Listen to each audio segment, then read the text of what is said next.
buah saya di penjara juga. Yang masuk, saya jamin kehidupannya. Mereka pun saya kasih barang untuk ngedarin di dalam. Sampai saat ini masih. Jadi memang sengaja dimasukkan memang untuk mengedarkan di dalam sel. Karena kebutuhan sel tuh banyak juga, sama seperti kebutuhan di luar. Berapa persen dari 100% penghuni lapas itu pakai narkoba? Hampir semua ya. Hampir 75%, 80% itu pemakai. Berarti sipir tahu dan kalapas tahu dong? Tahu. Itu hal umum. Karena kan kita juga masuk barang itu nggak mudah. Biasanya itu uang tip atau apa segala macam. Selalu diminta. Berapa biasa minta? Sipir berapa, kalapas berapa? Ya nominalnya masih jutaan ya, belum ratusan juta. Masih jutaan. Misalnya jutaan, sipir tuh dapat berapa sih? Sipir sebulan bisa dapat 5 juta, 7 juta. Tergantung kita bawa masuk barangnya berapa banyak. Oh barangnya sekian, ya tinggal di itu aja proses. Kalau kalapas dapat berapa sih? Kalapas dia puluhan juta. Yang paling banyak demand-nya itu di penjara mana? Cipinang. Lebih banyak dia bandarnya. Salah satunya banyak kan anak buah saya selama ini yang ketangkep di mana, mereka di dalam ya saya tanggung semuanya. Dia di dalam, hidup keluarganya di luar, saya tanggung semua. Oke. Sampai dia keluar. Sampai dia keluar. Secanggih apa sih bisa ngatur peredaran narkoba di dalam penjara? Alat-alat mereka canggih dong? Canggih. Mereka alat-alatnya lebih canggih dari pemerintah Indonesia sendiri ya. Masa? Iya. Secanggih apa? Dari mulai telepon, mereka pakai satelit, langsung tembus satelit. Tidak ada lagi lewat operator-operator Indonesia. Mereka semua pakai satelit. Jadi nggak bisa disadap? Nggak bisa disadap. Sangat sulit untuk disadap. Tidak akan ada habisnya Indonesia. Karena Indonesia target terbesar di Asia untuk peredaran. Untuk peredaran. Kenapa Indonesia jadi target? Karena demand yang begitu besar? Demand yang begitu besar. Keuntungannya juga besar. Hukumannya juga ringan. Soal hukuman? Iya. Ringan, berarti nggak mungkin bikin jera. Apa sih yang bikin jera? Aparatnya? Dari mana sih kemudian kalau misalnya mau ngabisin ini gitu? Dari mana sih? Biasanya kalau main di hakim itu buat main hukuman.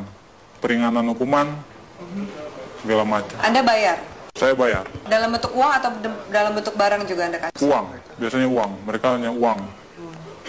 Kadang barang tergantung hakim. Hakim maunya apa ya kita kasih. Banyak klien Anda yang hakim yang make juga? Ada banyak. Ada 10 orang ada. Bagaimana Anda menggunakan uang yang luar biasa banyak ini? Biasanya Anda menghabiskan untuk apa? Biasanya saya habisin buat pesta-pesta aja. Pesta, saya beli barang, segala macam apa, kebutuhan. Kebutuhan dalam arti ya saya lihat orang-orang kaum-kaum yang kurang mampu juga sebenarnya saya kasih. Beramal juga? Beramal. Tapi kan dari duit seperti itu, duit haram, duit panas. Iya, istilah kata buang sial. Kalau di kalangan ini buang sial, harus. Anda nggak takut ketangkep? Enggak. Karena saya percaya, saya di dalam pun saya dijamin. Dan keluar pun masih ada tempat buat saya. Kecuali hukuman mati ya, mungkin banyak yang kapok. Susah nggak sih keluar dari jaringan ini? Sangat sulit. Karena semuanya itu sudah terpantau oleh bos. Kita pun juga nggak tahu kan anak buah bos seberapa banyak. Yang kita tahu kan hanya segelintir orang yang saya percaya ada 30 orang. Mungkin dari lain ini ada lagi anak buah bos yang mantau saya juga. Bagaimana posisi saya, peredaran saya, perkembangan saya.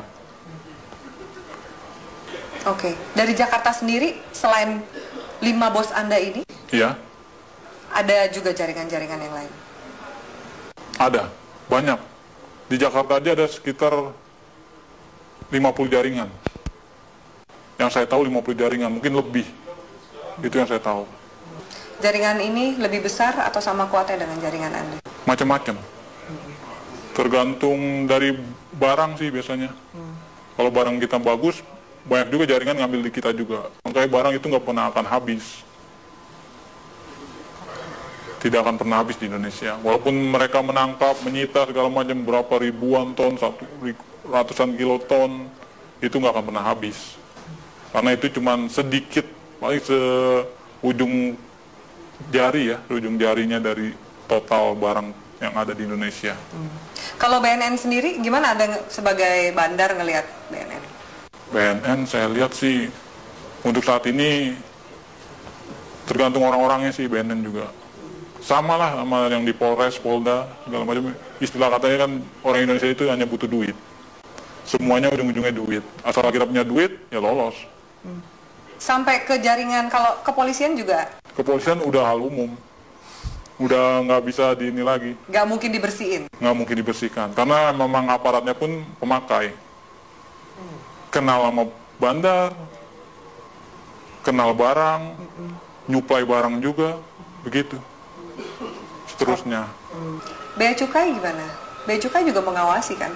Iya. Seperti ini? Bea Cukai ada permainan juga. Makanya kita di Bea Cukai itu ada sekitar 5 orang kita pegang di sana. Untuk tiap ininya. Apa peran 5 orang di Bea Cukai ini? Meloloskan barang. Meloloskan barang. Jadi ada pengiriman juga? Pengiriman barang, pengeluaran keluar barang, itu semua lewat dari mereka ini, 5 orang ini. Oke. Anda punya berapa rekening? Ada 10 lebih. 10 lebih. Kurang lebih satu rekening isinya berapa sih? Tergantung ya, ada yang 1 miliar, ada yang 800, ada yang 750, paling kecil ya sekitar 250 juta. Anda nggak takut kelacak oleh PPATK nih? Wah, enggak ya, itu nama rekeningnya udah beda-beda. Ada panggilan untuk berhenti dari dunia hitam ini?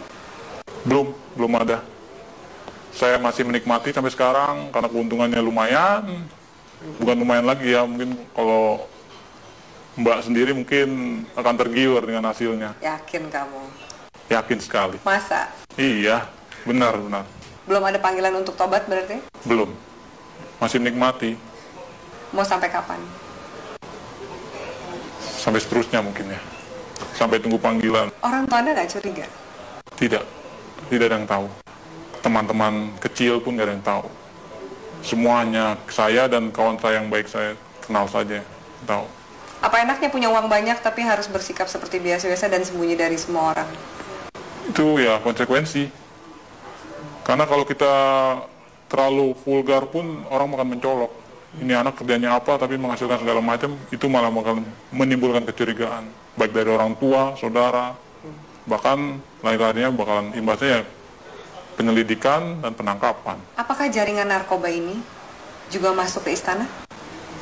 Istana sebagian ya udah masuk. Lewat mana?